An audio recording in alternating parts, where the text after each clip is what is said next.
ধানমন্ডি 32-এর যে পশ্চিম পাড় সেখানে কিন্তু এসেছিলেন আরও শিক্ষার্থীরা নিয়ে এসেছিলেন আরও একটি বুলডোজার, কিন্তু সেখানেও গিয়েও কিন্তু আইনশৃঙ্খলাকারী বাহিনী সেটিকে ফেরত দেয় পরবর্তীতে।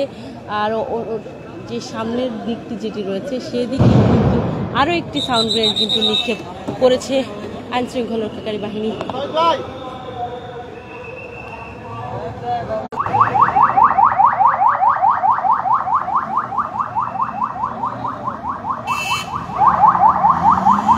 পুরো কিন্তু থমথমে পরিস্থিতি হয়ে আছে এই মুহূর্তে ধানমন্ডি 32-এর সামনে।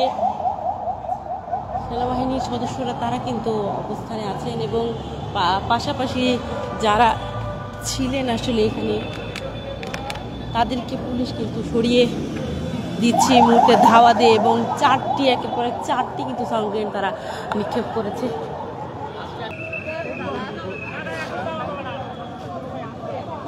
আসলে একটু যদি বলি ঘটনাটি সকালে কিন্তু আজকে শেখ হাসিনা রায়কে কেন্দ্র করে এখানে দুটি বুলডোজার নিয়ে কিন্তু ছিল শিক্ষার্থীরা, বিভিন্ন কলেজের শিক্ষার্থীরা কিন্তু এসেছিল।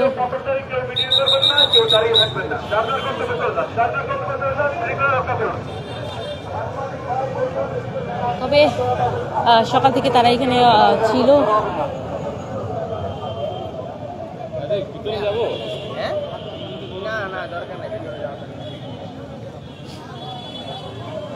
যারা এসেছিল আসলে বুলডোজার নিয়ে তাদেরকে কিন্তু অনেকক্ষণ ধরে আসলে প্রশাসন কিন্তু বুঝিয়েছে এখান থেকে সরে যাওয়ার জন্য, তবে তারা কিছুতে এখান থেকে না সরে গেলে সেখান থেকে কিন্তু তাদেরকে সরিয়ে দেওয়ার জন্য সাউন্ড গ্রেনেড নিক্ষেপ করে প্রশাসন, এবং একের পর এক চারটি সাউন্ড গ্রেনেড কিন্তু তারা নিক্ষেপ করে এবং ধাওয়া দিয়ে কিন্তু এখান থেকে সরিয়ে দেয়।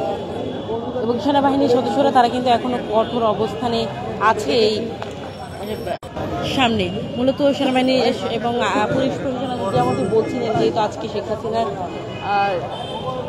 মামলার রায় হবে আজকে, সেজন্য কিন্তু নানা জায়গায় যারা রয়েছে তারা কিন্তু নাশকতা চালাতে পারে, সেজন্য কোনো ধরনের আসলে নাশকতা যেন সৃষ্টি না হয় তার জন্য আসলে কাউকে প্রবেশ করতে কিন্তু দেয়নি, এবং বুলডোজার নিয়েও প্রবেশ করতে কিন্তু দেয়নি।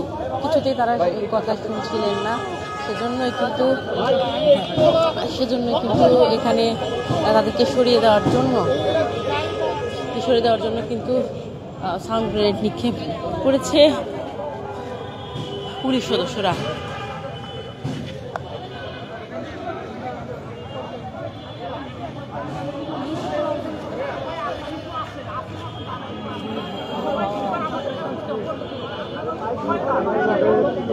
দেখি একটু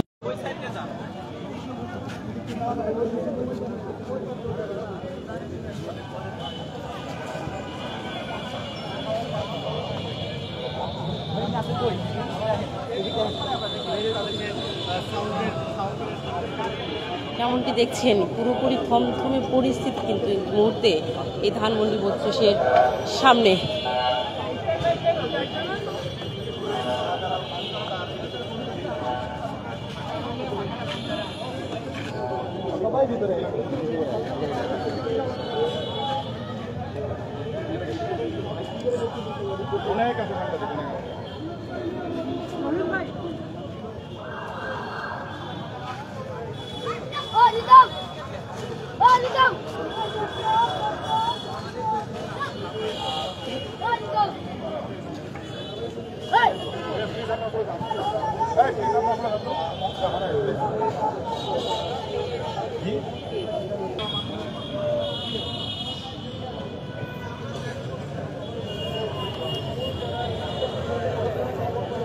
যারা এসেছিল আসলে বুলডোজার নিয়ে তারা কিন্তু এই মুহূর্তে এখানে এখান থেকে সরে গিয়েছে। পুলিশ কিন্তু তাদেরকে এখান থেকে ধাওয়া দিয়ে সরিয়ে দিয়েছে। নিরাপত্তা ব্যবস্থার জন্য আসলে সকল ধরনের পরিস্থিতি মোকাবেলায় কোনো ধরনের আসলে অস্থিতিশীল পরিস্থিতি যেন সৃষ্টি না হয়, সেজন্য আসলে এখানে যারা এসেছিল বুলডোজার নিয়ে এখানে প্রবেশ করতে দেয়নি, এবং তাদেরকে একের পর এক চারটি সাউন্ড নিক্ষেপের মাধ্যমে এখান থেকে কিন্তু সরিয়ে দেওয়া হয়েছে যেমনটি দেখছেন। এবং সেনাবাহিনী এই মুহূর্তে কিন্তু তাদের যে নিরাপত্তা ব্যবস্থার জন্য তারা এখানে বেশ কড়া নিরাপত্তার চাদরে কিন্তু ঢেকে রেখেছে এই ধানমন্ডি 32-এর সামনে।